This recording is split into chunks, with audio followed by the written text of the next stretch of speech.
guys! Welcome back to my channel. So, pag-usapan natin si Eliza Borromeo.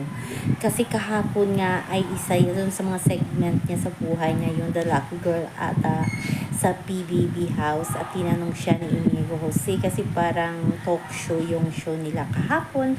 At tinraro ni Inigo yung tungkol sa kanya kay Miguel at kay Marco. So, ito na nga guys. May nilubog ba at nilayag itong si Eliza kahapon? Ayan, yakap sa mga nilubog. Sabi nga ni Eliza, si Miguel ay yung hindi consistent sa mga ginagawa para kay Eliza. Lulubog, lilitaw daw itong si Miguel. Pero aminado siya before ng PBB ay talagang grabe na crush niya yung si Miguel. Gumagawa talaga siya ng paraan na mapansin ni Miguel.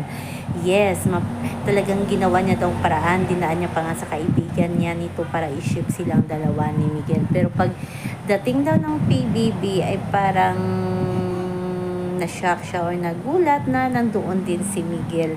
At umasa naman siya, pero si Miguel daw ay hindi consistent.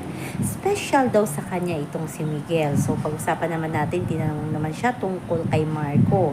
Si Marco daw, from day one, hindi niya yan ini-expect. Talagang consistent daw si Marco sa kanya. So, hindi klaro kung consistent pa sa pagpapakita ng kilig or ang caring daw ni Marco, kaya nahulog ang loob niya kay Marco sa loob ng PBB.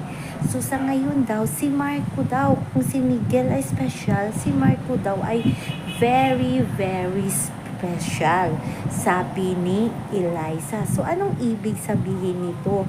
Parang kawawa daw si Marco, sabi ng mga Lisgel, kasi pinaasa sana, talagang pinangka na daw ni Eliza itong si Miguel na wala ng patutunguhan or aasahan, kaysa paasahin pa si Miguel. Si Marco naman pala ang very, very special sa kanya ngayon. Sabi ng iba, baka ma-evict na itong si Eliza at lumabas na ngayong linggo kasi dahil nilubog niya daw ang Lisgil at nilayag niya yung Elico.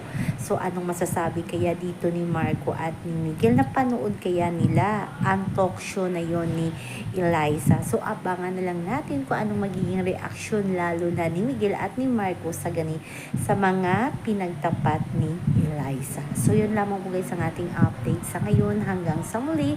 Bye-bye! Also remember, wag po tayong magpaka-stress. Sino kaya ang ma-evict ngayong linggo? Abangan mamaya sa PBB Collab